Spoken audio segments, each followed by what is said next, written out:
जबलपुर के बरेला थाना क्षेत्र में हुए भीषण हिट एंड रन हादसे में 5 लोगों की मौत हो गई है।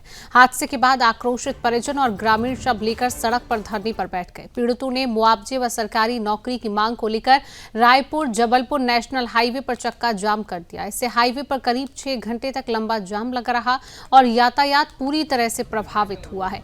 सूचना मिलने पर एडिशनल एसपी सूर्यकांत शर्मा और बरकडी विधायक चैन सिंह मौके पर पहुंचे हैं। प्रशासन की समझाइश के बाद मृतकों के परिजनों को 10 लाख रुपए मुआवजा देने की सहमति बनी है। घायलों को 2 लाख रुपए और मामूली चोट वालों को 1 लाख रुपए की सहायता राशि तय की गई। सहमति के बाद जाम खुलवाया गया और यातायात बहाल हुआ है। पुलिस ने कार मालिक दीपक सोनी को गिरफ्तार कर वाहन जब्त कर लिया है। मुख्य आरोपी लखन सोनी की तलाश में क्राइम ब्रांच की तीन टीम जुटी है। हादसे के समय कार एक लड़की चला रही थी। इस पहलू की भी पुलिस लगातार जांच कर रही है। बताया गया कि तेज रफ्तार कार ने सड़क किनारे खाना खा रही मजदूरों को कुचल दिया था।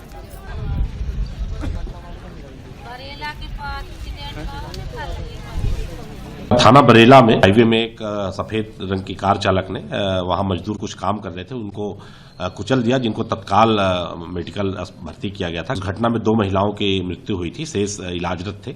रात्रि में 3 महिलाओं की और मृत्यु हो गई। इस तरह इस दुर्घटना में 5 महिलाओं की मृत्यु हो गई है, जिसके नाम लच्छोबाई, चैनवती, कृष्णाबाई, वर्षाबाई और गुमताबाई हैं। 11 घायलों का इलाज चल रहा है। इसमें ये सभी जो हैं वो मंडला जिले के थाना बीजा डांडी क्षेत्र के रहने वाले थे।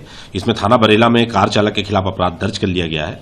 कार मालिक दीपक सोनी जो है ग्राम पोड़ा थाना सिहोरा का रहने वाला है, उसको हिरासत में ले लिए हैं और 3 पुलिस टीमें बनाई गई है। जल्द ही कार चालक को गिरफ्तार कर कार जब्त किया जाएगा। दीपक सोनी ने बताया कि उसका भाई लखन सोनी चला रहा था। वो मझोली बाजार में उसकी फिजियोथेरेपी की दुकान है और वो कहीं जाने का कहकर निकला था और सीसीटीवी फुटेज में उसके कुछ हमें क्लू मिले हैं और जल्द ही हम उसको पकड़ लेंगे। 5 महिलाओं की मृत्यु हो गई है और 11 घायलों का इलाज चल रहा है। सभी मंडला जिले के बीजा डांडी क्षेत्र। और इसी खबर पर अधिक जानकारी लेंगे। मध्य प्रदेश के ब्यूरो चीफ हमारे साथ रामस्वरूप शर्मा जी जुड़ चुके हैं। रामस्वरूप जी, जबलपुर से जो ये मामला सामने आया, क्या हिट एंड रन का जो ये मामला है, ड्रिंक एंड ड्राइव, ड्रिंक किए हुए था ये ड्राइवर, क्या है ये पूरा मामला? देखिए शिवांगी जी, सबसे पहले तो मैं आपको बता दूं कि अपने आप में ये एक बहुत बड़ी चूक थी चालक की। फिलहाल इस पूरे मामले की पुष्टि नहीं है कि वो नशे की हालत में था या नहीं, लेकिन सबसे बड़ी बात ये है कि अब तक इस पूरी जो घटनाक्रम था इसमें 5 लोगों की मौत का जो आंकड़ा है वो सामने आया है और लगभग 20 लोग इसमें पूरे घायल हुए थे, जिसमें ज्यादा जो गंभीर रूप से घायल है उनकी संख्या 4 से 6 बताई गई है, जबकि जो सामान्य घायल है उनकी संख्या अलग बताई गई है। अब इस पूरे मामले को लेकर जहां स्थानीय लोगों ने मध्य प्रदेश सरकार से मुआवजे की मांग की थी, पहले 25 लाख की मांग को लेकर सुबह 11 बजे से लेकर वहां धरने का आलम चलता रहा और शाम को 5 बजे तक किसी तरह से उनको समझाइश दी गई और मुख्यमंत्री डॉक्टर मोहन यादव ने पूरे मामले को लेकर गहरा दुख व्यक्त किया है और 4-4 लाख रुपए मध्य प्रदेश सरकार की तरफ से देने की घोषणा की गई है। वहीं इस पूरे मामले में जो मृतक है उन्हें 6-6 लाख रुपए, वो जो निर्माण एजेंसी है जिसकी तरफ से मजदूर वहां पर काम कर रहे थे, 6-6 लाख रुपए उस कंपनी को, एजेंसी को भी देने का आदेश दिया गया है। तो इस तरह से जो मृतक है उन परिवारों को 10-10 लाख रुपए की मुआवजा राशि मिलेगी, जिसमें जो गंभीर रूप से घायल है उन्हें 1 लाख रुपया मिलेगा और जिनको सामान्य चोटें आई है उनको 50-50 हजार रुपए देने की घोषणा की गई। शिवांगी जी, रामस्वरूप जी, और जिस कार से ये पूरा एक्सीडेंट हुआ, जिस कार से ये पूरी घटना हुई है, उसकी किस तरीके से तलाश की जा रही है? क्या वो अभी पुलिस की गिरफ्त में है ड्राइवर? देखिए, जो ताजा अपडेट है वो पुलिस की तरफ का ये कहना है पूरे मामले को लेकर कि जो चालक के जो परिजन है उनसे लगातार इस पूरे मामले में पूछताछ की जा रही है और जल्द ही जो चालक है उसे अरेस्ट कर लिया जाएगा। वो एक निजी व्यापारी था और उनकी निजी अपनी गाड़ी थी और वो कह के किसी इलाके में जा रहा था। फिलहाल ये पुष्टि नहीं है कि वो नशे की हालत में था या नहीं। रामस्वरूप जी, ये जो 6 घंटे तक जाम लगा रहा, जो परिजन है जिन्होंने जाम लगाया, उनका क्या कुछ कहना है? जब मुआवजे की मांग की गई सरकार की तरफ से, उनको मुआवजा राशि भी दी जा रही है, उसके बाद क्या प्रतिक्रियाएं सामने आई?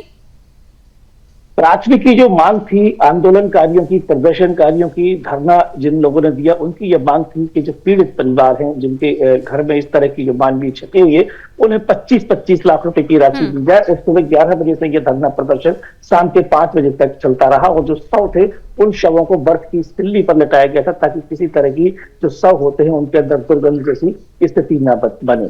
उसे बचाने के लिए उन्हें बर्फ की सिल्ली पर लटाया गया था और बाकायदा जो रायपुर जबलपुर जो रोड है उसे पूरी तरह से जाम कर दिया गया था और यहाँ 5 से 6 किलोमीटर लंबी जो कतारें वो जबलपुर शहर में देखी गई थी। चाहे बरेला थाना क्षेत्र की बात हो या और जो दूसरे थाने की जो फोर्स है वो इस पूरी व्यवस्था में लगाई गई थी और किसी तरह से शाम होते होते तक प्रशासन ने इन्हें इस बात पर राजी कर लिया कि इन्हें 4 लाख रुपए मध्य प्रदेश सरकार देगी और 6 लाख रुपए की जो राशि है जिस एजेंसी की तरफ से मजदूर काम कर रहे थे, चूंकि उसकी भी अपने आप में यह गंभीर लापरवाही है कि यदि मजदूर लंच कर रहे थे तो लंच करने के लिए उन्हें एक व्यवस्था कहीं ना कहीं जगह की उपलब्ध कराना थी, एक जगह उनको उपलब्ध करानी थी जहां बैठकर वो खाना खा सके। खुले में वो खाना खा रहे थे तो एक गंभीर लापरवाही उस एजेंसी की भी है जिसकी तरफ से मजदूर काम कर रहे थे। रामस्वरूप जी, इस पूरी घटना का कोई सीसीटीवी फुटेज सामने आया है? प्रशासन ने कुछ कहा है अभी?